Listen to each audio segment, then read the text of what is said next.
This channel does not promote any violent, harmful, or illegal activities. All content provided by this channel is meant for an educational purpose only. Top quality और consistent performance के लिए सिर्फ silver pump नाम याद रखना। Good morning, দেখছেন টিভি9 বাংলা। রনিপা রয়েছে আপনাদের সঙ্গে। ঘড়িতে সময় সকাল 10টার। সকাল 10টা মানে এই সময় হচ্ছে দমদার 10-এ। দমদার 10-এ কোন কোন গুরুত্বপূর্ণ খবরে আমরা নজর রাখবো। আচ্ছা, সুস্থ হতে গিয়ে অসুস্থ হয়ে পড়ছেন না তো? কেন এ কথা বলছি? দমদার 10-এ প্রথম খবর, ব্রেকিং নিউজ।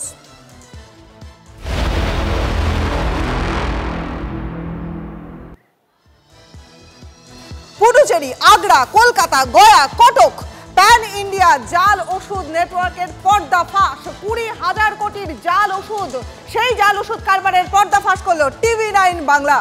রাজ্য ড্রাগ কন্ট্রোলের হানার পরেই একের পর এক বিস্ফোরক তথ্য সামনে আসছে। পুডুচেরি থেকে আগ্রা হয়ে কলকাতায় ঢুকছে সন্দেহজনক ওষুধ। আগ্রা থেকে কিনে মেহতা বিল্ডিং এর ওষুধ সাপ্লাই করত কেষ্টপুরের ব্যবসায়ী। টিভি9 ক্যামেরার সামনে চাঞ্চল্যকর স্বীকারোক্তি। আরও তথ্য পেতে উত্তরপ্রদেশের ড্রাগ কন্ট্রোলের সঙ্গে যোগাযোগ করছে রাজ্য ড্রাগ কন্ট্রোল।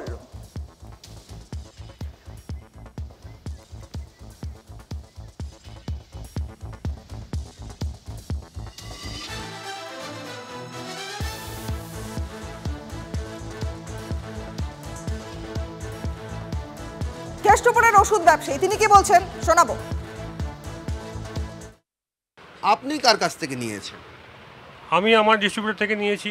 তিনি কি কোম্পানির distributor? Company distributor, sub distributor? সব ডিস্ট্রিবিউটর আছেন। আপনি ডাইরেক্ট কোম্পানির কাছ থেকে নেননি? থেকে নেইনি আমি। কোথা থেকে নিয়েছেন? তার দোকান কোথায়? এটা বাইরে থেকে নেওয়া হয়। কোথায়, কোন রাজ্য? এটা আগ্রা থেকে নেওয়া হয়েছে। যেটা ডিস্ট্রিবিউটর, ডাইরেক্ট ডিস্ট্রিবিউটর আছে, আমাকে 8-9% বিলেও করে দিল। বাট ও কী করে, মানে যারা এমআররা আছে তারা আমাদেরকে হয়তো 7-8% আরও এক্সট্রা অ্যাডজাস্টমেন্ট দিয়ে যায়। তো 8-16 এরকম দিয়ে যায় ওদের টার্গেট পুরো করার জন্য। তো টার্গেট যখন পুরো ফুলফিল করার জন্য ওরা যেটা খাটছে, এবার সাপোজ কোম্পানিতে ওরা খাটছে, বাট ওরা কোম্পানির স্যালারি পাচ্ছে না, ইনসেন্টিভ ঠিক করে পাচ্ছে না, তখন ওই ইনসেন্টিভের টাকাটা ওরা কী করে এইখানে আমাদেরকে অ্যাডজাস্টমেন্ট দিয়ে দেয়। আপনারা যার কাছ থেকে নিয়েছেন একটু অ্যাড্রেসটা দেখাবেন? স্যার ওটা তো স্যার ওরা অফিসার আসুক, আমি দিয়ে দেবো, আমার তো সেটা নিয়ে অসুবিধা নেই, আমি তো আছি এখানে বসে। অফিসারটা এলে অফিসারের কাছে আমি দিয়ে দেবো, সেটা প্রডিউস করলে আমাকে যেরকম কালকে বললো আমাদের লাইসেন্সটা পাঠাতে, তো আমি লাইসেন্স অলরেডি দিয়ে দিয়েছি, তো লাইসেন্সও এখানে জমা হোক। এই প্রসঙ্গে federation of medical and sales representative অ্যাসোসিয়েশনের সদস্য শান্তনু মিত্র, তিনি কি বলছেন শুনুন।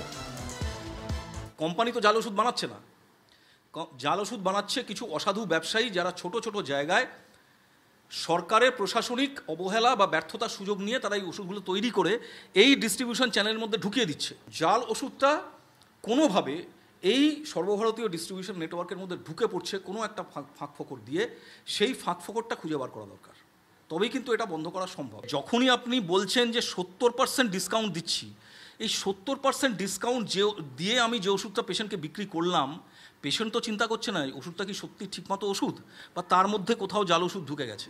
ডিসকাউন্ট দিয়ে ওষুধ বিক্রি করা এমন একটা অতল গহ্বর যার কোনো শেষ নেই। আপনি ঢুকতে থাকলে ঢুকতেই থাকবেন, এর কোনো শেষ নেই। পেশেন্ট মাঝখান থেকে ক্ষতিগ্রস্ত হবে। একের পর এক চাঞ্চল্য তথ্য সামনে আসছে। দিন কয়েক আগেই আমতায় হানা দিয়ে 1,80,00,000 টাকার জাল ওষুধ উদ্ধার করে রাজ্যের ড্রাগ কন্ট্রোল। আমতার জাল ওষুধ, এই যে কাণ্ড, সেই কাণ্ডে এবার মিলে গেল গয়া এবং কটকের লিঙ্ক। লেনদেনের জন্য ভুতুড়ে অ্যাকাউন্ট খোলা হয় গয়াতে, টাকা তোলা হয় কটকের এটিএম থেকে। 1 মাসে এই অ্যাকাউন্টে লেনদেন হয় 1,20,00,000 টাকা। উঠে এলো রাজ্য ড্রাগ কন্ট্রোলের তদন্তে।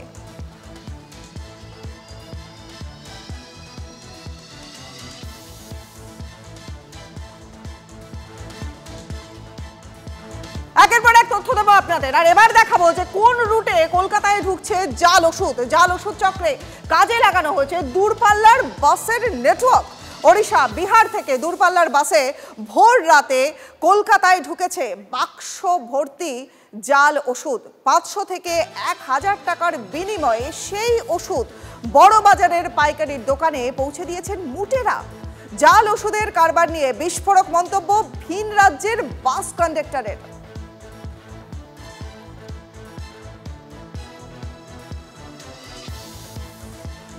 আরো একবার জানিয়ে দিই আপনাদের, এবার কলকাতার কোন রুটে কলকাতার মধ্যে ঢুকেছে এই জাল ওষুধ আরো একবার জানিয়ে দিই, কারণ জাল ওষুধের এই যে চক্র, সেই চক্রে কাজে লাগানো হয়েছে দূরপাল্লার বাস নেটওয়ার্ক।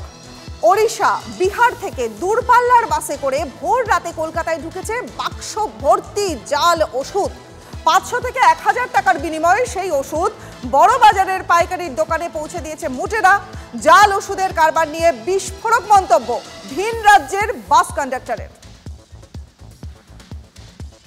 ডিসকাউন্টের যে অসম প্রতিযোগিতা তার থেকে বিরত হতে হবে এবং আমাদের যে 16-20 যে পার্সেন্টেজ তার চেয়ে অতিরিক্ত যে খেলাধুলো নোংরামো চলছে, প্রয়োজনে অন্যান্য স্টেটের মতো আমি পশ্চিমবঙ্গ ভেষজ ডিপার্টমেন্টকে রাজ্য সম্পাদক হিসেবে বেঙ্গল কেমিস্ট অ্যান্ড ড্রাগিস্ট অ্যাসোসিয়েশনের তরফ থেকে অনুরোধ করছি যে আপনারা এই শাড়ি আর জুতোর মতো ডিসকাউন্টের প্রভোকেশনের সমস্ত বোর্ড রিটেলারদের নামাবার নির্দেশ দিন।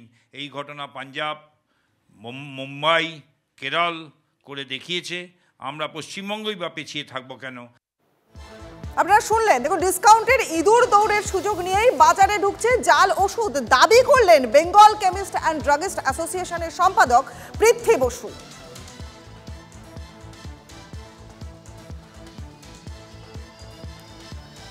বাজারে ছড়িয়ে রয়েছে জাল ওষুধ, তার জন্য সরকারের নজরদারিকেই কিন্তু দায়ী করা হচ্ছে। ডিসকাউন্টের দৌড়ে যে এগিয়ে রয়েছে, আর এর মধ্যে যে খবরে আমরা নজর রাখলাম যে কলকাতার যে রুট ধরে কলকাতাতে জাল ওষুধ ঢুকেছে এবং ভিন রাজ্যের যে বাস কন্ডাক্টররা তারা যে দাবি করছেন, বিস্ফোরক মন্তব্য করছেন, কি বলছেন সেই বাস কন্ডাক্টররা, তাদের বক্তব্য শোনাবো।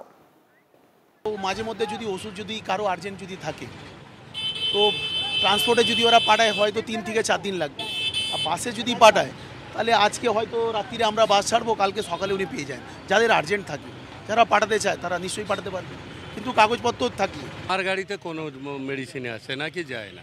কেন আনেন না কেন? নেই, ওটা ঝোলঝাল থাকে এই জন্যে না।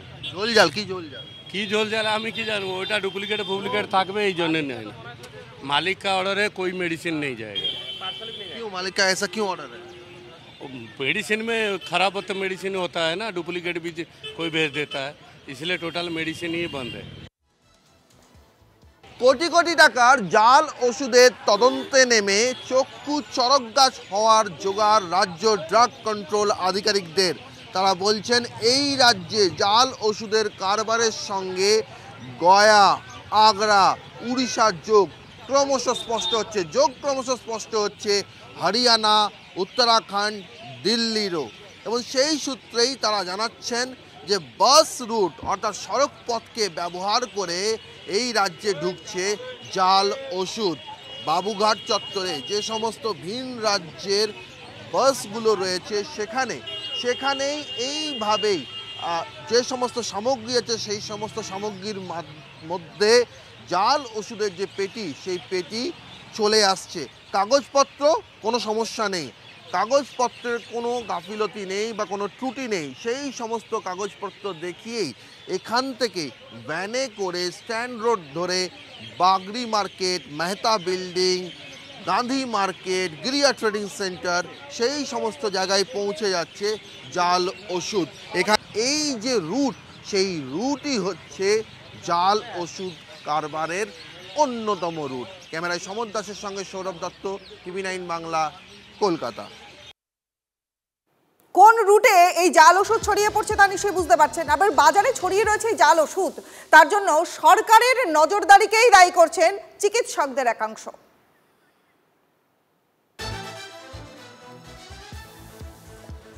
এটা নিশ্চয়ই প্রশাসনের হাত না থাকলে তো হতে পারে না কখনো।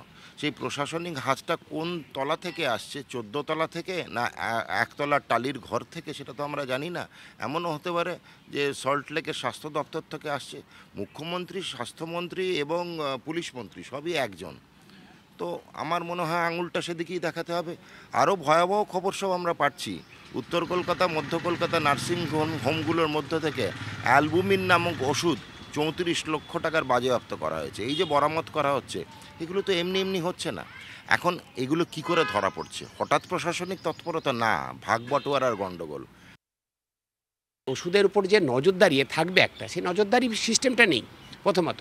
দ্বিতীয় হচ্ছে ড্রাগ কন্ট্রোলের যে আজকে এখন 2-4টে অর্ডার ইত্যাদি বেরোচ্ছে, যেহেতু এইসব সমালোচনা ইত্যাদি আসছে, সামনে ভোট আসছে, এইসব লোক দেখানো আইওয়াস। এত বছর ধরে রাজ্যে ভেজাল ওষুধ কেন?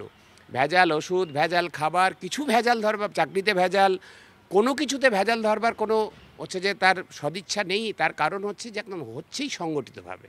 এই ভেজাল ওষুধ থেকে শুরু করে যা কি চাকরিতে ভেজাল যা হচ্ছে পুরোটাই সংগঠিতভাবে প্রাতিষ্ঠানিকভাবে করা হচ্ছে, সেই জন্যই এই দুর্দশা।